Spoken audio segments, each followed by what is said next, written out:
ತುಲಾ ರಾಶಿಯವರೇ, ಎಚ್ಚರಿಕೆಯಿಂದ ಇರಿ. ಒಂದು ದೊಡ್ಡ ಕೋಲಾಹಲ ಆಗಲಿದೆ. ಜೀವನದಲ್ಲಿ ಒಂದು ಹೊಸ ಅಲೆ ಏಳಲಿದೆ. ನಿಮ್ಮ ಭಾಗ್ಯ, ನಿಮ್ಮ ಅದೃಷ್ಟ ಜೋರಾಗಿ ಕೆಲಸ ಮಾಡುತ್ತಿದೆ. ನಿಮ್ಮ ಪ್ರಯತ್ನವು ಜೋರಾಗಿ ನಡೆಯುತ್ತಿದೆ. ನಿಮ್ಮ ಶ್ರಮ ಪಡುವುದರಲ್ಲಿ ಎಲ್ಲಿ ಕಡಿಮೆ ಮಾಡುತ್ತೀರಿ? ನೀವು ಜೀವನವನ್ನು ಹೀಗೆ ನಿಭಾಯಿಸುತ್ತೀರಿ. ನ್ಯಾಯದ ಪ್ರತಿಮೆಯು ತ್ರಾಸು ಹಿಡಿದ ಹಾಗೆ ಎಲ್ಲವೂ ಸಮತೋಲನವಾಗಿಯೂ ವ್ಯವಸ್ಥಿತವಾಗಿಯೂ ಇದೆ. ಆದರೆ ಸಮಯ ಮಾತ್ರ ನಿಮ್ಮ ಜೊತೆ ಕೊಡುತ್ತಿಲ್ಲ. ಆದರೆ ಈಗ ಸಮಯವು ಬದಲಾಗಲಿದೆ. ತುಲಾ ರಾಶಿಯವರೇ, ನಿಮ್ಮ ರಾಶಿಯ ಒಡೆಯ ನಿಮ್ಮ 11ನೇ ಮನೆಯಲ್ಲಿ ಕೇತುವಿನ ಜೊತೆ ಕುಳಿತಿದ್ದಾನೆ. ಶುಕ್ರನು ನಿಮ್ಮ ರಾಶಿಯ ಒಡೆಯನೇ. ಅದರ ಜೊತೆಗೆ ನಿಮ್ಮ 9ನೇ ಮನೆಯಲ್ಲಿ ಕುಳಿತ ಬುಧನು ಈಗ ಮಾರ್ಗಿಯಾಗಲಿದ್ದಾನೆ. 10ನೇ ಮನೆಯ ಗುರು ಮತ್ತು ಸೂರ್ಯನು ನಿಮ್ಮ ಭಾಗ್ಯ, ನಿಮ್ಮ ಚೇತನ ಮತ್ತು ನಿಮ್ಮ ಆಧ್ಯಾತ್ಮಿಕತೆಯನ್ನು ಹೊಳೆಯುವಂತೆ ಮಾಡಲಿದ್ದಾರೆ. ಆದರೆ ಅತ್ಯಂತ ಮುಖ್ಯವಾದದ್ದು ಏನೆಂದರೆ, ಈಗ ನೀವು ಮೊದಲಿನ ಹಾಗೆ ಇಲ್ಲ. ಕೆಲವು ದಿನಗಳಿಂದ ನಿಮ್ಮ ಒಳಗೆ ಏನೋ ಒಂದು ಬದಲಾವಣೆ ಆಗುತ್ತಿದೆ ಎಂದು ನೀವು ಅನುಭವಿಸುತ್ತಿದ್ದೀರಿ. ಯಾವುದೇ ಶ್ರಮವಿಲ್ಲದೆ ಏನೋ ಜೋಡಣೆಯಾಗುತ್ತಿದೆ. ಅಂದರೆ ನಿಮ್ಮಲ್ಲಿ ಬಹಳಷ್ಟು ವಿಷಯಗಳು ಬದಲಾಗುತ್ತಿವೆ. ಅಭ್ಯಾಸಗಳಾಗಲಿ, ಆಸಕ್ತಿಗಳಾಗಲಿ ಅಥವಾ ಆದ್ಯತೆಗಳಾಗಲಿ. ಮೊದಲು ನೀವು ಬಹಳಷ್ಟು ಇಷ್ಟಪಡುತ್ತಿದ್ದ ವಿಷಯಗಳು ಮತ್ತು ಜನರಿಂದ ಈಗ ನೀವು ದೂರವಾಗುತ್ತಿದ್ದೀರಿ. ಕಮೆಂಟ್ ಮಾಡಿ ನಮಗೆ ತಿಳಿಸಿ. ಈ ಸಮಯದಲ್ಲಿ ನೀವು ನಿದ್ರೆ ತೆಗೆದುಕೊಳ್ಳುತ್ತೀರಿ, ಆದರೆ ನಿದ್ರೆ ಇರಬೇಕಾದ ಹಾಗೆ ಇರುವುದಿಲ್ಲ. ಜೊತೆಗೆ ಬೆಳಿಗ್ಗೆ ನೀವು ಎದ್ದಾಗ ನೀವು ನಿಮ್ಮನ್ನೇ ತುಂಬ ಸುಸ್ತಾಗಿರುವಂತೆ ಅನುಭವಿಸುತ್ತೀರಿ. ರಾತ್ರಿ ಮಲಗುವಾಗಲೂ ನೀವು ಬಹಳಷ್ಟು ಕೆಲಸ ಮಾಡಿದಂತೆ ಅನಿಸುತ್ತದೆ. ಈ ಸಮಯದಲ್ಲಿ ಬ್ರಹ್ಮಾಂಡವು ನಿಮಗೆ ಕೊಡುತ್ತಿರುವ ಕೆಲವು ದೊಡ್ಡ ಸಂಕೇತಗಳಿವೆ. ದೇವರು ನಿಮಗೆ ಕೊಡುತ್ತಿದ್ದಾನೆ. ಅವುಗಳನ್ನು ತಿಳಿದುಕೊಳ್ಳುವುದು ಬಹಳ ಮುಖ್ಯ. ಜೊತೆಗೆ ಗ್ರಹಗಳ ವಿಚಾರದ ಆಧಾರದ ಮೇಲೆ ಕೆಲವು ಮುಖ್ಯವಾದ ಕೆಲಸ ಮತ್ತು ನಿರ್ಧಾರಗಳನ್ನು ನೀವು ತೆಗೆದುಕೊಳ್ಳಲೇಬೇಕು. ಇದು ಸಮಯದ ಬೇಡಿಕೆಯಾಗಿದೆ. ಪಂಚಮದಲ್ಲಿ ರಾಹು ನಿಮ್ಮ ಬುದ್ಧಿ ಮತ್ತು ಜ್ಞಾನವನ್ನು ಹೆಚ್ಚಿಸುತ್ತದೆ ಮತ್ತು 6ನೇ ಶನಿ ನಿಮ್ಮ ಶತ್ರುಗಳನ್ನು ನಾಶ ಮಾಡುತ್ತಾನೆ. ವಿಷಯಗಳನ್ನು ಅರ್ಥ ಮಾಡಿಕೊಳ್ಳುವುದು ಬಹಳ ಮುಖ್ಯ. ನಂತರ ಕಾರ್ಯಕ್ರಮದ ಕೊನೆಯಲ್ಲಿ ಈಶ್ವರನಿಗೆ ಸುಪಾರಿ ಕೊಡುವುದು ಎನ್ನುವಂತಹ ಒಂದು ಮಹಾ ಉಪಾಯವನ್ನು ನಿಮಗೆ ಹೇಳುತ್ತೇನೆ. ಅಂದರೆ ಈಶ್ವರನೊಂದಿಗೆ ಸಂಬಂಧ ಬೆಸೆಯುವುದು. ಇದು ಬಹಳ ಪಾಸಿಟಿವ್ ಉಪಾಯವಾಗಿದೆ. ಇದುವರೆಗೆ ಇದು ಕೆಲಸ ಮಾಡಿಲ್ಲ ಎಂದು ಹೇಳಿದವರು ಯಾರೂ ಇಲ್ಲ. ಸ್ನೇಹಿತರೆ, ನೀವು ಕೂಡ ಒಮ್ಮೆ ಇದನ್ನು ಮಾಡಿ ನೋಡಿ. ಇದುವರೆಗೆ ನಾವು ಯಾರಿಗೂ ಇದನ್ನು ಹೇಳಿಲ್ಲ. ನಿಮಗೆ ಹೇಳಲು ಹೋಗುತ್ತಿದ್ದೇವೆ. ಗುರುತಿಸಿ ಈ ಉಪಾಯವನ್ನು ಮಾಡಿ. ನಂತರ ಹೇಗೆ ಕೆಲಸ ಆಯಿತು, ಎಷ್ಟು ವೇಗವಾಗಿ ಆಯಿತು ಎಂದು ತಿಳಿಸಿರಿ. ಖಂಡಿತ ಆಗುತ್ತದೆ. ನಂತರ ಎಷ್ಟೇ ಕಷ್ಟವಾಗಿದ್ದರೂ ಪರಿಹಾರ ಖಂಡಿತ ಆಗುತ್ತದೆ. ಈಗ ನೀವು ಕೂಡ ನಿಮ್ಮ ಜೀವನದ ಯಾವುದೋ ದೊಡ್ಡ ಸಮಸ್ಯೆಯಿಂದ ಹೋರಾಡುತ್ತಿದ್ದರೆ, ಉದಾಹರಣೆಗೆ ಸ್ನೇಹಿತರೆ, ಇನ್ನೊಂದು ವಿಷಯ, ನಿಮ್ಮ ಜೀವನದಲ್ಲಿ ಯಾವುದೇ ಸಮಸ್ಯೆ ಇದ್ದರೂ ಸ್ಕ್ರೀನ್ ಮೇಲೆ ಕಾಣುತ್ತಿರುವ ಗುರೂಜಿ ಅವರಿಗೆ ಕರೆ ಮಾಡಿ ಬಗೆಹರಿಸಿಕೊಳ್ಳಿ. ಗುರೂಜಿ ಅವರು ನಿಮ್ಮ ಎಲ್ಲ ಸಮಸ್ಯೆ ಎಂದರೆ ವಿದ್ಯೆ, ಉದ್ಯೋಗ, ವ್ಯಾಪಾರ, ಗಂಡ ಹೆಂಡತಿ ಕಲಹ, ಅತ್ತೆ ಸೊಸೆ ಕಲಹ, ಶತ್ರುಕಾಟ, ಮದುವೆ ವಿಳಂಬ, ವಶೀಕರಣ, ಸಂತಾನ ಸಮಸ್ಯೆ ಮುಂತಾದ ಸಮಸ್ಯೆಗಳಿಗೆ ಬಲಿಷ್ಠ ಪೂಜಾ ಶಕ್ತಿಯಿಂದ ಶಾಶ್ವತ ಪರಿಹಾರ ಮಾಡಿಕೊಡುತ್ತಾರೆ. ಗುರೂಜಿ ಅವರು ಶ್ರೀ ಶಿರಡಿ ಸಾಯಿಬಾಬಾ ಜ್ಯೋತಿಷ್ಯ, ಶಿರಡಿಯ ಪ್ರಖ್ಯಾತ ಜ್ಯೋತಿಷ್ಯ ವಿದ್ವಾಂಸರು ಪಂಡಿತ್ ಈಶ್ವರ್ ಭಟ್. ನಿಮ್ಮ ಸಮಸ್ಯೆ ಯಾವುದೇ ಇದ್ದರೂ ತುಳುನಾಡಿನ ದೈವಾರಾಧನೆಯಿಂದ ಹಾಗೂ ಶ್ರೀ ಸಾಯಿಬಾಬಾ ದೈವಿಕ ಶಕ್ತಿಯಿಂದ ಶೀಘ್ರ ಶಾಶ್ವತ ಪರಿಹಾರ. ಸ್ನೇಹಿತರೆ, ನಿಮ್ಮೆಲ್ಲರಲ್ಲೂ ಇನ್ನೊಂದು ವಿನಂತಿ, ಕಮೆಂಟ್ನಲ್ಲಿ ಪೂರ್ಣ ಭಕ್ತಿ ಭಾವದಿಂದ ಓಂ ನಮಃ ಶಿವಾಯ ಎಂದು ಖಂಡಿತ ಬರೆಯಿರಿ. ಈ ವಿಡಿಯೋಗೊಂದು ಲೈಕ್ ನೀಡಿ. ಹಾಗೆ ನಮ್ಮ ಹೊಸ ಬೆಳಕು ಯೂಟ್ಯೂಬ್ ಚಾನಲ್ಗೆ ಈಗಲೇ ಸಬ್ಸ್ಕ್ರೈಬ್ ಮಾಡಿಕೊಳ್ಳಿ. ಸ್ನೇಹಿತರೆ, ಉದಾಹರಣೆಗೆ ಸಾಲ ಹೆಚ್ಚುತ್ತಲೇ ಹೋಗುತ್ತಿದೆ. ಕೆಲಸ, ವ್ಯಾಪಾರ ಎಲ್ಲವೂ ಮತ್ತು ಸಂಬಂಧಗಳಲ್ಲಿ ಈಗಲೇ ಫೋನ್ ಮಾಡಿ ಮತ್ತು ಗುರುದೇವರಿಂದ ಮಾರ್ಗದರ್ಶನ ಪಡೆಯಿರಿ. ಮಹಾಮಾಯಿ ನಿಮ್ಮ ಕಲ್ಯಾಣ ಮಾಡಲಿ. ಧನ್ಯವಾದ. ಈ ಸಮಯದ ಗ್ರಹ ಸ್ಥಿತಿಯನ್ನು ನೋಡಿದರೆ ನೇರವಾಗಿ ಚಂದ್ರನು ಈಗ ಮಾರಕನಾಗಿದ್ದಾನೆ ಎಂದು ಅರ್ಥ ಮಾಡಿಕೊಳ್ಳಿ. ಅಷ್ಟಮ ರಾಶಿಯಲ್ಲಿ ಚಂದ್ರ ಮಾರಕನಾದಾಗ ನಿಮ್ಮ ಜಾತಕದ ಮೇಲೆ ಪ್ರಭಾವ ಬೀರಿದರೆ ಮುಂದಿನ 2 ರಿಂದ 3 ದಿನಗಳವರೆಗೆ ನಿಮ್ಮ ಮನಸ್ಸಿನಲ್ಲಿ ಕೆಲವು ವಿಷಯಗಳು, ಈ ರೀತಿ ಪರಿಸ್ಥಿತಿಗಳು ಉಂಟಾಗುತ್ತವೆ. ಉದಾಹರಣೆಗೆ ಅನಾಮಿಕ ಭಯ, ನಿಮ್ಮ ಸುತ್ತಮುತ್ತ ಯಾವುದೋ ನಕಾರಾತ್ಮಕ ಶಕ್ತಿ ಇರುವ ಭಯ, ಏನೋ ತಪ್ಪಾಗಬಹುದು, ಹಣ ಕಳೆದು ಹೋಗಬಹುದು, ಯಾವುದೇ ಬೆಲೆ ಬಾಳುವ ವಸ್ತು ಕಳೆದು ಹೋಗಬಹುದು ಅಥವಾ ಕಳ್ಳತನವಾಗಬಹುದು. ಜೊತೆಗೆ ನೀವು ಯಾರಿಗಾದರೂ ವಾಗ್ದಾನ ಮಾಡಿದರೆ ನಿಮ್ಮ ವಾಗ್ದಾನ ತಪ್ಪಬಹುದು. ಅಂದರೆ ಯೋಚಿಸಿ. ಯಾರೊಂದಿಗೂ ವಾಗ್ದಾನ ಮಾಡಬೇಡಿ. ಅಗ್ರಿಮೆಂಟ್ ಇತ್ಯಾದಿ ಮಾಡಲು ಬಯಸಿದರೆ ಸ್ವಲ್ಪ ಕಾಯಿರಿ. 2 ರಿಂದ 3 ದಿನ ಚಂದ್ರನು ಸ್ವಲ್ಪ ಮುಂದೆ ಹೋಗಲಿ, ನಂತರ ಮಾಡಿ. ಇದರ ಜೊತೆಗೆ ಇಲ್ಲಿನ ಅತ್ಯಂತ ದೊಡ್ಡ ವಿಷಯವೆಂದರೆ ಇದ್ದಕ್ಕಿದ್ದಂತೆ ಬರುವ ದೊಡ್ಡ ಖರ್ಚು, ಅಂದರೆ ದೊಡ್ಡ ಹಣದ ನಷ್ಟ ನಿಮಗೆ ಸಹಿಸಬೇಕಾಗಬಹುದು. ಇದರ ಜೊತೆಗೆ ನಾವು ನಿಮಗೆ ಹೇಳುತ್ತೇವೆ, ಇಲ್ಲಿ ಕೆಲವು ಪರಿಸ್ಥಿತಿಗಳಿವೆ. ಇಲ್ಲಿ ನೆಗೆಟಿವ್ ಜೊತೆಗೆ ನಿಮಗೆ ಪಾಸಿಟಿವ್ ಅನುಭವಗಳು ಇರುತ್ತವೆ. ನಿಮ್ಮ ಆತ್ಮಬಲ ಹೆಚ್ಚುತ್ತಿರುತ್ತದೆ. ಜೀವನದಲ್ಲಿ ಹೋರಾಡಲು ಮತ್ತು ಮುಂದೆ ಹೋಗುವ ಭಾವನೆ ನಿಮಗೆ ಬರುತ್ತಲೇ ಇರುತ್ತದೆ. ನೀವು ನಿರಂತರವಾಗಿ ನಿಮ್ಮ ಜೀವನದ ಮೇಲೆ ನಿಗಾ ಇಟ್ಟುಕೊಳ್ಳಿ. ಇದನ್ನು ಯಾವ ರೀತಿ ಬದಲಾಯಿಸಬೇಕು, ಈ ಎಲ್ಲ ವಿಷಯಗಳನ್ನು ನೀವು ಬುದ್ಧಿವಂತಿಕೆಯಿಂದ ನಿರ್ವಹಿಸುತ್ತೀರಿ. ಈ ಸಮಯದಲ್ಲಿ ನೀವು ಯಾವುದೇ ಜ್ಞಾನಿ ವ್ಯಕ್ತಿಯನ್ನು ಭೇಟಿ ಮಾಡಬಹುದು. ಧಾರ್ಮಿಕ ವ್ಯಕ್ತಿ, ಪೂಜೆ ಪಾಠ ಮಾಡುವ ವ್ಯಕ್ತಿ ಅಥವಾ ಜ್ಯೋತಿಷಿ ಅಥವಾ ಅಸ್ಟ್ರಾಲಜಿಯನ್ನು ಭೇಟಿಯಾಗಬಹುದು. ಭವಿಷ್ಯದ ಮಾರ್ಗದರ್ಶನ ಮತ್ತು ಗೈಡೆನ್ಸ್ ಪಡೆಯಲು ಕುಟುಂಬದ ಹಿರಿಯರೊಂದಿಗೆ ನೀವು ಚರ್ಚಿಸಬಹುದು. ಜೊತೆಗೆ ಮನೆಯ ಮುಖ್ಯಸ್ಥರಾದ ಸಲಹೆಗಾರರಾದ ಬುದ್ಧಿವಂತ ಜ್ಞಾನಿಗಳೊಂದಿಗೆ ನೀವು ಚರ್ಚಿಸಬಹುದು. ಮತ್ತು ಸೂರ್ಯನ ಸಂಪೂರ್ಣ ಬಲವು ಸಿಗುತ್ತಿದೆ. ಇದ್ದಕ್ಕಿದ್ದಂತೆ ಧನ ಲಾಭದ ಪ್ರಬಲ ಯೋಗವಿದೆ. ಆದ್ದರಿಂದ ಹಣ ಗಳಿಸುವ ನಿಮ್ಮ ಪ್ರಯತ್ನಗಳನ್ನು ಇನ್ನಷ್ಟು ಹೆಚ್ಚಿಸಿ. ನೆನಪಿಡಿ, ಒಳ್ಳೆಯಬೇಕಾದದ್ದು ಗ್ರಹಗಳ ಒಂದು ಸ್ಥಿತಿ, ಒಂದು ವಾತಾವರಣ, ಅದು ಈಗಾಗಲೇ ನಿರ್ಮಾಣವಾಗಿದೆ. ಆದರೆ ಇಲ್ಲಿ ನಿಮ್ಮ ಕರ್ಮಕ್ಕೆ ಯಾವಾಗಲೂ ಜಾಗ ಖಾಲಿ ಇರುತ್ತದೆ. ನೀವು ಆ ಜಾಗವನ್ನು ನಿಮ್ಮ ಕರ್ಮದಿಂದ ತುಂಬದಿದ್ದರೆ ಅಲ್ಲಿ ಏನು ತುಂಬುವುದಿಲ್ಲ. ಒಂದು ಮಾತು ಅರ್ಥ ಮಾಡಿಕೊಳ್ಳಿ, ಈಗ ನಿಮಗೆ ಬೆಂಬಲ ದೊರೆಯುತ್ತದೆ. ಹಿರಿಯ ಅಧಿಕಾರಿಗಳಿಂದ ನಿಮ್ಮನ್ನು ಬೆಂಬಲ ಸಿಗುತ್ತದೆ. ಇದನ್ನು ತಿಳಿದುಕೊಳ್ಳುವುದು ಅವಶ್ಯಕ. ಆದರೆ ಇದರ ಅರ್ಥವೆಂದರೆ ನಿಮಗೆ ಆಫೀಸ್ನಲ್ಲಿ ಕೆಲವು ವಿವಾದಗಳು, ಮಾತಿನ ತಾರತಮ್ಯ ಕಾಣಿಸುತ್ತದೆ. ಅಂದರೆ ಹಲವು ಬಾರಿ ಏನಾಗುತ್ತದೆ, ನಿಮ್ಮ ಮೇಲೆ ಟೀಕೆ ನಡೆಯುತ್ತದೆ. ನಿಮ್ಮನ್ನು ತುಂಬ ಪ್ರಯತ್ನ ಮಾಡಿದ ನಂತರವೂ ಮೌಲ್ಯಮಾಪನ ಮಾಡಲಾಗುವುದಿಲ್ಲ. ಇದರಿಂದಾಗಿ ನಿಮ್ಮ ಮನಸ್ಸು ದುಃಖಿತವಾಗುತ್ತದೆ. ಇದನ್ನು ನೀವು ತಿಳಿದುಕೊಳ್ಳಬೇಕು. ಇಲ್ಲಿ ಮದುವೆಯ ಬಗ್ಗೆ ಮಾತನಾಡೋಣ. 4ನೇ, 5ನೇ ಮತ್ತು 7ನೇ ಮನೆಯಲ್ಲಿ ಪಾಪಗ್ರಹಗಳ ಸಂಬಂಧ ಇದ್ದರೆ ಮದುವೆಯ ಬಗ್ಗೆ ಆಸಕ್ತಿ ಕಡಿಮೆಯಾಗುತ್ತದೆ ಅಥವಾ ಒಬ್ಬ ವ್ಯಕ್ತಿ ಮದುವೆಯಿಂದ ದೂರವಾಗುತ್ತಾನೆ. ಉದಾಹರಣೆಗೆ, ನಮ್ಮ ಬಳಿ ಒಂದು ಕೇಸ್ ಬಂತು. ಒಂದು ಹುಡುಗಿಯ ವಯಸ್ಸು 32 ವರ್ಷ. ಅವಳಿಗೆ ಮದುವೆಯ ಯೋಗ ನಡೆಯುತ್ತಿದೆ. ಆದರೆ ಅವಳು ಸ್ವತಃ ಪ್ರತಿಯೊಂದು ಬರುವ ಸಂಬಂಧವನ್ನು ತಿರಸ್ಕರಿಸುತ್ತಾಳೆ. ಇದನ್ನು ನೀವು ಅರ್ಥ ಮಾಡಿಕೊಳ್ಳಬೇಕು. ಈಗ ಇಲ್ಲಿ ನಿಮಗೆ ಏನು ಸಂಭವಿಸಬಹುದು, ನಿಮ್ಮ ಪ್ರೀತಿಯ ಸಂಬಂಧಕ್ಕೆ ಹೊಸ ಜೀವನ ಸಿಗುತ್ತದೆ. ಆದರೆ ಈ ಸಂಬಂಧದಲ್ಲಿ ಮೋಸದ ಸಾಧ್ಯತೆಯು ಹೆಚ್ಚು ಇರುತ್ತದೆ. ಗುಪ್ತ ಸಂಬಂಧಗಳು ಹೊರಗೆ ಬರಬಹುದು. ಅಂದರೆ ನೀವು ನಿಮ್ಮ ಪ್ರೀತಿಯ ಸಂಬಂಧದಲ್ಲಿ ಜಾಗರೂಕರಾಗಿರಬೇಕು. ಇದರ ಜೊತೆಗೆ ಮುಂದಿನ 3 ರಿಂದ 5 ದಿನಗಳಲ್ಲಿ ನಿಮ್ಮ ಯಾವುದೇ ಒಂದು ಕೆಲಸ ಪೂರ್ಣಗೊಳ್ಳುತ್ತದೆ. ಯಾರೋ ಒಬ್ಬ ಅಪರಿಚಿತ ವ್ಯಕ್ತಿ ನಿಮ್ಮನ್ನು ಬೆಂಬಲಿಸುತ್ತಾನೆ. ಇದು ಸಹ ಸಂಭವಿಸಬಹುದು. ಇದನ್ನು ನೀವು ತಿಳಿದುಕೊಳ್ಳಬೇಕು. ಇದರ ಜೊತೆಗೆ ನಿಮ್ಮ ಆರ್ಥಿಕ ಸ್ಥಿತಿಯಲ್ಲಿ ಸ್ವಲ್ಪ ಸುಧಾರಣೆ ಕಾಣುತ್ತದೆ. ಆದರೆ ಇಲ್ಲಿ ಶುಕ್ರ ಮತ್ತು ಕೇತು 5ನೇ ರಾಶಿಯಲ್ಲಿ ಯುತಿಯಲ್ಲಿದ್ದಾರೆ. ಇದರಿಂದ ಹೊಸ ಪ್ರೇಮ ಸಂಬಂಧದ ಯೋಗವಿದೆ. ಆದರೆ ಮೋಸದ ಸಾಧ್ಯತೆಯೂ ಇದೆ. ಗುಪ್ತ ವಿಷಯಗಳು ಹೊರಗೆ ಬರಬಹುದು. ಇದನ್ನು ನೀವು ಗಮನಿಸಬೇಕು. ಇದರ ಜೊತೆಗೆ ನಿಮ್ಮ ಯಾವುದೇ ಒಂದು ಹಳೆಯ ಕೆಲಸ ಪೂರ್ಣಗೊಳ್ಳುತ್ತದೆ. ನಿಮ್ಮ ಆರ್ಥಿಕ ಸ್ಥಿತಿಯಲ್ಲಿ ಸುಧಾರಣೆ ಕಾಣಬಹುದು. ಹಣ ನಿಮಗೆ ಸಿಗಬಹುದು. ಆದರೆ ಅದಕ್ಕಾಗಿ ನೀವು ಪ್ರಯತ್ನ ಮಾಡಬೇಕು. ಇದನ್ನು ತಿಳಿದುಕೊಳ್ಳುವುದು ಅವಶ್ಯಕ. ಇದರ ಜೊತೆಗೆ ನಿಮ್ಮ ಆಫೀಸಿನಲ್ಲಿ ನಡೆಯುತ್ತಿರುವ ವಿವಾದಗಳು ಬಗೆಹರಿಯುತ್ತವೆ. ಆದರೆ ಅದು ನಿಮ್ಮ ಮನಸ್ಸಿನಂತೆ ಆಗುವುದಿಲ್ಲ. ಇದನ್ನು ನೀವು ಅರ್ಥ ಮಾಡಿಕೊಳ್ಳಬೇಕು. ಇದರ ಜೊತೆಗೆ ಹಿರಿಯ ಅಧಿಕಾರಿಗಳ ಬೆಂಬಲ ನಿಮಗೆ ಸಿಗುತ್ತದೆ. ಸೂರ್ಯ ಮತ್ತು ಗುರು ಯುತಿಯ ಕಾರಣದಿಂದ ಇದು ಸಾಧ್ಯ. ಇದರ ಜೊತೆಗೆ ನಿಮಗೆ ಹೊಸ ಉದ್ಯೋಗದ ಅವಕಾಶಗಳು ಸಿಗುತ್ತವೆ. ನಿರುದ್ಯೋಗಿಗಳಿಗೆ ಉದ್ಯೋಗ ಸಿಗಬಹುದು. ಇದನ್ನು ನೀವು ತಿಳಿದುಕೊಳ್ಳಬೇಕು. ಆದರೆ ಕೇವಲ ಭವಿಷ್ಯವಾಣಿ ಕೇಳಿ ಕೈ ಮೇಲೆ ಕೈ ಇಟ್ಟು ಕುಳಿತರೆ ಏನೂ ಆಗುವುದಿಲ್ಲ. ಏಕೆಂದರೆ ಕರ್ಮ ಸುಳ್ಳಾಗಿದ್ದರೆ ಭವಿಷ್ಯವಾಣಿ ಹೇಗೆ ನಿಜವಾಗುತ್ತದೆ? ಇದನ್ನು ನೀವು ಅರ್ಥ ಮಾಡಿಕೊಳ್ಳಬೇಕು. ಇದರ ಜೊತೆಗೆ ನೀವು ಯಾವುದೇ ರೀತಿಯ ಅಪಮಾನಕ್ಕೆ ಒಳಗಾಗಬಹುದು.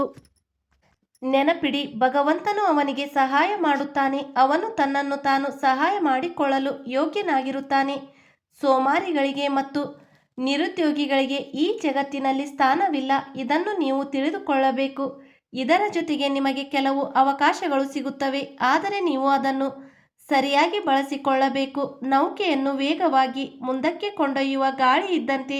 ಆದರೆ ನೌಕೆಯ ಹಾಯಿ ಅಂದರೆ ನಿಮ್ಮ ಕರ್ಮ. ನೀವು ತೆರೆಯದಿದ್ದರೆ ಗಾಳಿ ಇದ್ದರೂ ಏನು ಪ್ರಯೋಜನವಿಲ್ಲ. ಇದನ್ನು ನೀವು ಅರ್ಥ ಮಾಡಿಕೊಳ್ಳಬೇಕು. ಇದರ ಜೊತೆಗೆ ನಿಮ್ಮ ಮನಸ್ಸಿನಲ್ಲಿ ಕೆಲವು ಗೊಂದಲಗಳು ಇರಬಹುದು, ಆದರೆ ನೀವು ಅದನ್ನು ಧೈರ್ಯದಿಂದ ಎದುರಿಸಬೇಕು. ಇದರ ಜೊತೆಗೆ ನಿಮ್ಮ ಆರೋಗ್ಯದ ಬಗ್ಗೆ ಗಮನ ಕೊಡಿ, ಸರಿಯಾದ ಆಹಾರ ಸೇವಿಸಿ. ಇದರ ಜೊತೆಗೆ ನೀವು ಯಾವುದೇ ಮುಖ್ಯ ನಿರ್ಧಾರ ತೆಗೆದುಕೊಳ್ಳುವ ಮೊದಲು ಒಮ್ಮೆ ಯೋಚಿಸಿ. ಇದನ್ನು ನೀವು ತಿಳಿದುಕೊಳ್ಳಬೇಕು. ಜನರು ಹೇಳುತ್ತಾರೆ, ನಮಗೆ ಯಾರೂ ಸಹಾಯ ಮಾಡಲಿಲ್ಲ, ನಮಗೆ ಉದ್ಯೋಗ ಸಿಗಲಿಲ್ಲ, ನಮಗೆ ಹಣ ಸಿಗಲಿಲ್ಲ, ನಮಗೆ ಯಾರೂ ಬೆಂಬಲಿಸಲಿಲ್ಲ. ಆದರೆ ಒಮ್ಮೆ ನೀವು ಒಳಗೆ ಇಣುಕಿ ನೋಡಿ, ನೀವು ಸ್ವಾರ್ಥದಿಂದ ಯಾರನ್ನಾದರೂ ನಂಬಿ ನಷ್ಟ ಮಾಡಿಕೊಂಡಿದ್ದೀರಾ. ಇದನ್ನು ನೀವು ಅರ್ಥ ಮಾಡಿಕೊಳ್ಳಬೇಕು. ಹಾಗಾಗಿ ಯಾವಾಗಲೂ ನಿಮ್ಮ ಕರ್ಮದ ಮೇಲೆ ನಂಬಿಕೆ ಇಡಿ. ಇದರ ಜೊತೆಗೆ ನೀವು ಯಾವುದೇ ರೀತಿಯ ತಪ್ಪು ಕೆಲಸ ಮಾಡಬೇಡಿ. ಪ್ರತಿ ಸಮಯದಲ್ಲೂ ಭಾಗ್ಯವೇ ಜವಾಬ್ದಾರಿ ಎಂದು ಹೇಳಲಾಗುವುದಿಲ್ಲ. ನಾವೇ ನಮ್ಮ ತಪ್ಪು ಭಾಗ್ಯವನ್ನು ಆಯ್ಕೆ ಮಾಡಿಕೊಳ್ಳುತ್ತೇವೆ. ಇದನ್ನು ನೀವು ಅರ್ಥ ಮಾಡಿಕೊಳ್ಳಬೇಕು.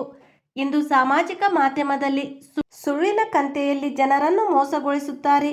ವಿಜ್ಞಾನ ತನ್ನ ಸ್ಥಾನದಲ್ಲಿದೆ, ಆದರೆ ತಪ್ಪು ಕರ್ಮವನ್ನು ಆಧುನಿಕತೆ ಎಂದು ಹೆಸರಿಸುವುದು ವಿನಾಶಕ್ಕೆ ಕಾರಣವಾಗುತ್ತದೆ. ವಿಷಯಗಳನ್ನು ಸುತ್ತಿ ಇಷ್ಟು ರುಚಿಕರವಾಗಿ ಮಾಡುತ್ತಾರೆ ಎಂದರೆ ಸತ್ಯದ ರುಚಿಯೇ ಹಾಳಾಗುತ್ತದೆ. ಇದು ಕಹಿ ರುಚಿ. ಸತ್ಯ ಕೇಳಿದ ಕೂಡಲೇ ಜನರು ಏಕಾಏಕಿ ಬೇಜಾರಾಗುತ್ತಾರೆ. ಅಯ್ಯೋ, ಇದು ಏನು ಹೇಳಿಬಿಟ್ರು, ಇದನ್ನು ಕೇಳಲೇಬಾರದಿತ್ತು ಎಂದು. ಇದು ಸಮಯದ ಬೇಡಿಕೆಯಾಗಿದೆ. ಹೀಗೆಯೇ ಸಮಯ ಆಗಿಬಿಟ್ಟಿದೆ. ಆದರೆ ನಾವು ದೇವಿಯ ಸಾಧಕರು ನಿಜವಾದ ಕೆಲಸ ಮಾಡುತ್ತೇವೆ, ಸತ್ಯದ ಮಾತು ಹೇಳುತ್ತೇವೆ.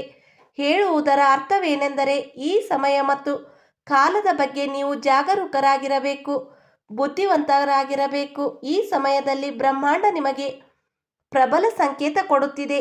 ಈಗ ನೀವು ಆ ಹಳೆಯ ನಿಷ್ಪ್ರಯೋಜಕ ಸಂಬಂಧಗಳನ್ನು ಹೊರಬಾರದು. ಅವು ನಿಮಗೆ ಹೊರೆಯಾಗಿ ಕೂತಿವೆ, ನಿಮ್ಮನ್ನೇ ಶೋಷಣೆ ಮಾಡುತ್ತಿವೆ, ನಿಮ್ಮಿಂದಲೇ ವಿಷಯಗಳನ್ನು ತೆಗೆದುಕೊಳ್ಳುತ್ತವೆ ಮತ್ತು ನಿಮ್ಮನ್ನೇ ಬೈಯುತ್ತವೆ. ಅಂತಹ ಸಂಬಂಧಗಳನ್ನು ನೀವು ನಿಮ್ಮಿಂದ ದೂರ ಮಾಡಿ. ಅದೇ ರೀತಿ ನೀವು ಈ ಅಭ್ಯಾಸಗಳನ್ನು ಸಹ ನಿಮ್ಮಿಂದ ದೂರ ಮಾಡಿ. ಅವು ನಿಮಗೆ ಗೊಂದಲಕ್ಕೆ ಕಾರಣವಾಗುತ್ತವೆ. ನಿಮ್ಮ ಅತಿ ದೊಡ್ಡ ಅಭ್ಯಾಸವೆಂದರೆ ಅಗತ್ಯವಿಲ್ಲದೆಯೂ ಭಾವುಕರಾಗುವುದು, ಪ್ರತಿಯೊಬ್ಬರನ್ನು ತನ್ನವರೆಂದು ತಿಳಿಯುವುದು, ಪ್ರತಿ ಕೆಲಸದಲ್ಲೂ ಮನಸ್ಸು ಪ್ರಾಣ ಕೊಟ್ಟು ತೊಡಗುವುದು. ಆಮೇಲೆ ಆ ಕೆಲಸಕ್ಕೆ ಕ್ರೆಡಿಟ್ ಸಿಗಲಿ ಅಥವಾ ಸಿಗದೇ ಇರಲಿ. ಈಗ ನೀವು ಸ್ವಲ್ಪ ಚಾಣಾಕ್ಷರಾಗಬೇಕು, ಸ್ವಾರ್ಥಿಗಳಾಗಬೇಕು. ನಾನು ಎಂಬ ಅರ್ಥ ಹುಡುಕಬೇಕು. ಸ್ವಾರ್ಥಿಗಳಾಗಬೇಡಿ, ಚಾಣಾಕ್ಷರಾಗಿರಿ. ಈ ಸಮಯ ಮತ್ತು ಕಾಲದಲ್ಲಿ ನೀವು ನಿಮ್ಮನ್ನು ಬದಲಾಗುವಂತೆ ಅನುಭವಿಸುತ್ತೀರಿ. ಈಗ ನೀವು ನಿಮ್ಮನ್ನು ಇನ್ನೂ ಹೆಚ್ಚು ಧೈರ್ಯವಂತರಾಗಿ ಗಂಭೀರವಾಗಿ ಅನುಭವಿಸುತ್ತೀರಿ. ಧಾರ್ಮಿಕತೆಯ ಭಾವವು ನಿಮ್ಮೊಳಗೆ ಪ್ರಬಲವಾಗುತ್ತದೆ. ಬ್ರಹ್ಮಾಂಡದ ಅತಿ ದೊಡ್ಡ ಸಂಕೇತವೆಂದರೆ ಅದೃಷ್ಟವು ದುರ್ಭಾಗ್ಯವು. ನಿಮ್ಮನ್ನು ಎಷ್ಟೇ ಒಡೆದರೂ, ಎಷ್ಟೇ ಅಲುಗಾಡಿಸಿದರೂ ನೀವು ನಿಮ್ಮ ಸತ್ಯದ ಮಾರ್ಗದಲ್ಲಿ ದೃಢವಾಗಿದ್ದೀರಿ. ನಿಮ್ಮ ಕೆಲಸವನ್ನು ಬಹಳ ಗಂಭೀರವಾಗಿ ಮಾಡುತ್ತಿದ್ದೀರಿ. ನಿಮ್ಮ ಪಾತ್ರ, ನಿಮ್ಮ ಕರ್ತವ್ಯ, ಇದು ತುಂಬ ದೊಡ್ಡ ವಿಷಯ. ನೀವು ವಿಷಯಗಳನ್ನು ಸರಿಯಾಗಿ ಮಾಡುತ್ತಿದ್ದೀರಿ. ಎಲ್ಲೋ ಲೋಪಗಳು, ತಪ್ಪುಗಳಿವೆ. ಅದರ ಶಿಕ್ಷೆಯನ್ನು ನೀವು ಅನುಭವಿಸಬೇಕಾಗುತ್ತದೆ. ಪರವಾಗಿಲ್ಲ, ವ್ಯಾಪಾರಿಗಳಿಗೆ ಈ ಸಮಯ ಒಳ್ಳೆಯದು. ಆಮದು ರಫ್ತು ವ್ಯಾಪಾರ ಚೆನ್ನಾಗಿ ನಡೆಯುತ್ತದೆ. ಬಟ್ಟೆ ವ್ಯಾಪಾರ ಚೆನ್ನಾಗಿ ನಡೆಯುತ್ತದೆ. ಚಿನ್ನ ಆಭರಣ ವ್ಯಾಪಾರ ಮಂದವಾಗಿರುತ್ತದೆ. ಕಮಿಷನ್ ಕೆಲಸ, ಶೇರ್ ಮಾರ್ಕೆಟ್ ಕೆಲಸ ಸರಿಯಾಗಿ ನಡೆಯುತ್ತದೆ. ಕೌನ್ಸಿಲಿಂಗ್ ಕೆಲಸ, ಟೀಚರ್ ಕೆಲಸ, ವಕೀಲ್, ಡಾಕ್ಟರ್ ಕೆಲಸ ಚೆನ್ನಾಗಿ ನಡೆಯುತ್ತದೆ. ಹೆಚ್ಚು ರಿಸ್ಕ್ ತೆಗೆದುಕೊಳ್ಳಬೇಡಿ. ಹೊಸ ಇನ್ವೆಸ್ಟ್ಮೆಂಟ್ ಈ ಸಮಯದಲ್ಲಿ ನೀವು ಮಾಡಬೇಡಿ. ಮಾಡಲೇಬೇಕಾದರೆ ಮೊದಲು ನಿಮ್ಮ ಜಾತಕ ತೋರಿಸಿಕೊಳ್ಳಿ. ಏಕೆಂದರೆ ಜಾತಕದಲ್ಲಿ ಯಾವುದು ನಿಮ್ಮನ್ನು ಸಪೋರ್ಟ್ ಮಾಡುತ್ತದೆ, ಯಾವುದು ಮಾಡುವುದಿಲ್ಲ, ಇದನ್ನು ತಿಳಿಯುವುದು ತುಂಬ ಮುಖ್ಯ. ಹಲವು ಬಾರಿ ಜನರು ಜೀವನದ 20 ವರ್ಷಗಳನ್ನು ತಮ್ಮ ಜಾತಕ ಸಪೋರ್ಟ್ ಮಾಡದ ಕೆಲಸದಲ್ಲಿ ಕಳೆಯುತ್ತಾರೆ. ಕೊನೆಯಲ್ಲಿ ಏನೂ ಆಗುವುದಿಲ್ಲ, ಬರಿಗೈ ಆಗಿ ಉಳಿಯುತ್ತಾರೆ. ಆಮೇಲೆ ಅಳುತ್ತಾರೆ, ಗುರೂಜಿ, ನಾವು ಜೀವನದ ಇಷ್ಟು ದೊಡ್ಡ ಕಾಲವನ್ನು ಹಾಗೆ ಕಳೆದು ಬಿಟ್ಟೆವು ಎಂದು. ಹಾಗಾಗಿ ಈಗ ಏನಾದರೂ ಮಾಡಬೇಕಿದ್ದರೆ, ವಿದೇಶಕ್ಕೆ ಹೋಗಬೇಕಿದ್ದರೂ ಕೂಡ, ಅಥವಾ ಹೊಸ ವ್ಯಾಪಾರ ಆರಂಭಿಸಬೇಕಿದ್ದರೂ ಕೂಡ, ವಾಹನ ಕೊಳ್ಳಬೇಕಿದ್ದರೂ ಒಮ್ಮೆ ನಿಮ್ಮ ಜಾತಕವನ್ನು ತಪ್ಪದೇ ತೋರಿಸಿ. ಜೀವನ ಸಂಗಾತಿಯಿಂದ ನಿಮಗೆ ಸಪೋರ್ಟ್ ಸಿಗುತ್ತದೆ. ಮದುವೆಗೆ ತಯಾರಾಗಿರುವವರ ಬಗ್ಗೆ ಮದುವೆ ನಿಶ್ಚಯವಾಗುತ್ತದೆ. ಇನ್ನೂ ಆಗದಿದ್ದರೆ ಒಮ್ಮೆ ಜಾತಕ ತೋರಿಸಿ. ಜಾತಕದಲ್ಲಿ ಯಾವುದಾದರೂ ಪಾಪಗ್ರಹ ಯೋಗ ಇದ್ದರೆ ಅದನ್ನು ತೊಡೆದು ಹಾಕುವುದು ಅನಿವಾರ್ಯ. ಈ ಸಮಯ ಮತ್ತು ಕಾಲದಲ್ಲಿ ನೀವು ಎರಡೂ ವಿಷಯಗಳ ಬಗ್ಗೆ ವಿಶೇಷ ಗಮನ ಕೊಡಿ. ಮೊದಲನೆಯದು ನಿಮ್ಮ ಆರೋಗ್ಯ. ದೂರದ ಪ್ರಯಾಣ ಮಾಡಬೇಡಿ. ಅಡ್ಡಾದಿಡ್ಡಿ ಆಹಾರ ತಿನ್ನಬೇಡಿ. ಶುದ್ಧ ಸಾತ್ವಿಕ ಆಹಾರ ಸೇವಿಸಿ. ಎರಡನೆಯದು ನಿಮ್ಮ ರೂಪಾಯಿ ಪೈಸೆ ಹಣದ ಲೆಕ್ಕಾಚಾರ. ಒಂದೊಂದೇ ಪೈಸೆಗೂ ಲೆಕ್ಕ ಇಟ್ಟುಕೊಳ್ಳಿ. ಯಾರನ್ನು ಕುರುಡಾಗಿ ನಂಬಬೇಡಿ. ಯಾರನ್ನು ನಂಬುತ್ತೀರೋ ಅವರೇ ನಿಮಗೆ ಮೋಸ ಮಾಡುತ್ತಾರೆ. ಮೂರನೆಯದು ಪ್ರತಿಯೊಬ್ಬರನ್ನು ತನ್ನವರೆಂದು ತಿಳಿಯಬೇಡಿ. ಇದು ಒಳ್ಳೆಯ ಅಭ್ಯಾಸವಲ್ಲ. ಇದೇ ಕಾರಣದಿಂದ ನೀವು ಹಲವು ಬಾರಿ ದುಃಖಿತರಾಗಿದ್ದೀರಿ. ಮುಂದಿನ 5 ರಿಂದ 7 ದಿನಗಳಲ್ಲಿ ಯಾರೋ ಒಬ್ಬ ವ್ಯಕ್ತಿ ಬರುತ್ತಾನೆ. ಮೋಸದ ಜಾಲ ಹೆಣೆಯುತ್ತಾನೆ. ನಿಮ್ಮನ್ನು ಸಿಕ್ಕಿಸುವುದಕ್ಕೂ ಬಯಸುತ್ತಾನೆ. ಅವನಿಗೆ ಏನೋ ಬೇಕಾಗಿದೆ, ಅದನ್ನು ತೆಗೆದುಕೊಳ್ಳಲು ಬಯಸುತ್ತಾನೆ. ಜಾಗರೂಕರಾಗಿದ್ದರೆ ಬದುಕುತ್ತೀರಿ, ಇಲ್ಲದಿದ್ದರೆ ಲೂಟಿ ಆಗುತ್ತದೆ. ಆಮೇಲೆ ನಿಮ್ಮ ಜಾತಕ ತೋರಿಸಲು ಬರುತ್ತೀರಿ. ಆದರೆ ಆಮೇಲೆ ಪಶ್ಚಾತ್ತಾಪ ಪಟ್ಟು ಪ್ರಯೋಜನವಿಲ್ಲ. ಜೀವನದಲ್ಲಿ ಹೀಗೆ ನಷ್ಟಗಳಾಗುತ್ತವೆ. ಅವುಗಳ ಪರಿಹಾರ ಆಗುವುದಿಲ್ಲ. ಇದನ್ನು ನೆನಪಿಡಿ. ಜೀವನದ ಗತಿ ನಿಧಾನ ಆದರೆ ದೃಢವಾಗಿದೆ. ನಿಮ್ಮ ಆಲೋಚನೆಗಳ ಗತಿ ಗೊಂದಲದಿಂದ ಕೂಡಿದ್ದರೂ ಸಹ ಬದಲಾವಣೆಯ ಕಡೆಗೆ ಮತ್ತು ನಿಮ್ಮ ಆರೋಗ್ಯದ ಕಡೆ ಸ್ವಲ್ಪ ದುರ್ಬಲ. ಆದರೆ ನೀವು ಇದರ ಬಗ್ಗೆ ಜಾಗರೂಕರಾಗಿರಿ. ಹೀಗೆ ಹೇಳಿರುವ ಎಲ್ಲ ವಿಷಯಗಳು ತುಂಬ ಮುಖ್ಯ. ಆದ್ದರಿಂದ ನೀವು ಈಶ್ವರನಲ್ಲಿ ನಂಬಿಕೆ ಇಟ್ಟುಕೊಳ್ಳಿ. ಈಗ ಉಪಾಯ ಮತ್ತು ಕ್ರಿಯೆಗಳ ಬಗ್ಗೆ ಮಾತನಾಡೋಣ. ಆದರೆ ಒಂದು ವಿಷಯ ಅರ್ಥ ಮಾಡಿಕೊಳ್ಳಿ. ನೀವು ಎಷ್ಟೇ ಒಳ್ಳೆಯವರಾಗಿದ್ದರೂ ನೆಗೆಟಿವಿಟಿ ಇರುತ್ತದೆ. ಪಾಸಿಟಿವಿಟಿ ಇರುವಂತೆ ದೇವರಿರುವಂತೆ ಪ್ರೇತ ರಾಕ್ಷಸರು ಇರುತ್ತಾರೆ. ಹಾಗಾಗಿ ನಿಮ್ಮನ್ನು ನೀವು ನೆಗೆಟಿವಿಟಿಯಿಂದ ರಕ್ಷಿಸಿಕೊಳ್ಳುವುದು ಬಹಳ ಅವಶ್ಯಕ. ಈ ಕಲಿಯುಗದಲ್ಲಿ ನಿಮ್ಮೊಂದಿಗೆ ಓಡಾಡುತ್ತಿರುವವರೇ ನಿಮ್ಮ ಜೀವನದ ಶತ್ರು. ನಿಮ್ಮ ಒಳಿತನ್ನು ಪ್ರತಿಕ್ಷಣ ಬಯಸುವಂತೆ ನಟನೆ ಮಾಡುತ್ತಿರುತ್ತಾರೆ. ನಿಜವಾಗಿ ಒಳಗೊಳಗೆ ನಿಮ್ಮ ಕೆಟ್ಟದ್ದನ್ನು ಬಯಸುತ್ತಿದ್ದಾರೆ. ನಿಮ್ಮನ್ನು ಶಪಿಸುತ್ತಿದ್ದಾರೆ. ಹಾಗಾಗಿ ನಿಮ್ಮವರು ಪರರು ಯಾರು ಎಂದು ಗುರುತಿಸಲು ಆಗದೆ ಕಷ್ಟವಾದರೆ ನಿಮ್ಮ ರಕ್ಷಣೆಯನ್ನು ದೈವ ಶಕ್ತಿಯ ಮೂಲಕ ಮಾಡಿಕೊಳ್ಳಿ. ಹಾಗೆ ನಿಮ್ಮ ಸಮಸ್ಯೆಗೆ ಸ್ಕ್ರೀನ್ ಮೇಲೆ ಕಾಣುತ್ತಿರುವ ನಂಬರ್ಗೆ ಕರೆ ಮಾಡಿ ನಿಮ್ಮ ಸಮಸ್ಯೆಯನ್ನು ಬಗೆಹರಿಸಿಕೊಳ್ಳಿ.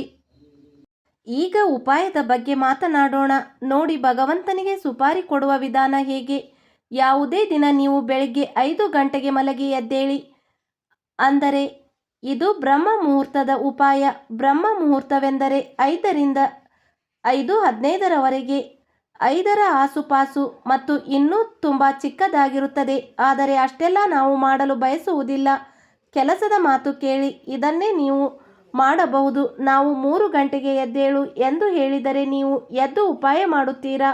ಅರ್ಧರಾತ್ರಿಯಲ್ಲಿ 3 ಗಂಟೆಗೆ? ಈಗಿನ ಕಾಲದಲ್ಲಿ ಅರ್ಧರಾತ್ರಿ ಯಾವ ದೇವಸ್ಥಾನ ತೆರೆದಿರುತ್ತದೆ? ಮಾಡಲು ಆಗುವುದಿಲ್ಲ. ಹಾಗಾಗಿ ನೀವು ಗಮನದಿಂದ ಕೇಳಿ. ನಿಮಗೆ 5 ಗಂಟೆಗೆ ಎದ್ದೇಳಬೇಕು. ಸೂರ್ಯ ಉದಯದಕ್ಕಿಂತ ಮೊದಲು ಸ್ನಾನ ಇತ್ಯಾದಿ ಮಾಡಿದ ನಂತರ ಕಾಯಬೇಕು.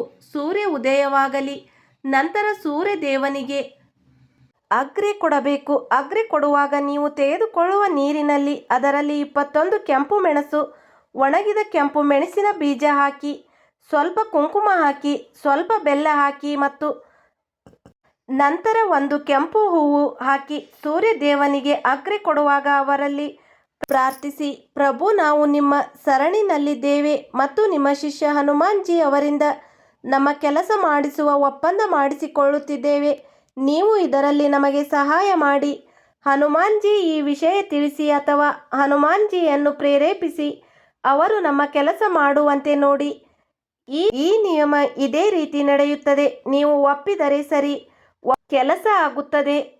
ಒಪ್ಪದಿದ್ದರೆ ಪರವಾಗಿಲ್ಲ, ನಿಮ್ಮ ಇಷ್ಟ. ಹಾಗಾಗಿ ಇದರ ನಂತರ ನೀವು ಏನು ಮಾಡಬೇಕು? ಸಂಜೆಯ ಸಮಯ, ಸಂಜೆಯ ಆರತಿ ಆದ ನಂತರ ದೇವಸ್ಥಾನಕ್ಕೆ ಹೋಗಿ 1 ತಾಂಬೂಲದ ಎಲೆ, ಅದರ ಮೇಲೆ 1 ಉದ್ದವಾದ ಸುಪಾರಿ ಇರುತ್ತದೆ. ಅದನ್ನು ಪುರುಷ ಸುಪಾರಿ ಎನ್ನುತ್ತಾರೆ. ಉದ್ದವಾದ ಸುಪಾರಿ ನಿಮಗೆ ಇಡಬೇಕು. ಸ್ವಲ್ಪ ಅಕ್ಕಿ ಅಕ್ಷತೆ ಮುರಿದಿರಬಾರದು. ಅದಕ್ಕೆ ಅರಿಶಿಣ ಹಚ್ಚಿ, ಅಂದರೆ ಹಳದಿ ಅಕ್ಕಿ ಆಗುತ್ತದೆ. ಅಕ್ಷತೆ ಕಾಳು ಮುರಿದಿರಬಾರದು. ಮತ್ತು ಯಾರಾದರೂ ಒಪ್ಪಂದಕ್ಕೆ ಕರೆಯುವಾಗ ಕಾಳಿನಲ್ಲಿ ಸ್ವಲ್ಪ ಹಳದಿ ಅಕ್ಕಿ ಹಾಕಿ ಕೊಡುವಂತೆ. ಹೀಗೆ ಹಳದಿ ಅಕ್ಕಿ, 1 ಜೊತೆ ಲವಂಗ, 1 ಏಲಕ್ಕಿ, 1 ಸ್ವಲ್ಪ ದಾಲ್ಚಿನ್ನಿ ಪುಡಿ ಇದರ ಮೇಲೆ ಹಾಕಿ ಮತ್ತು ನಿಮ್ಮ ಈ ಒಪ್ಪಂದ ಸಿದ್ಧವಾಯಿತು ಈಗ ನೀವು ಈ ತಾಂಬೂಲದ ಎಲೆಯನ್ನು ತೆಗೆದುಕೊಂಡು ಹನುಮಾನ್ಜಿ ಅವರ ಬಳಿ ಹೋಗಬೇಕು.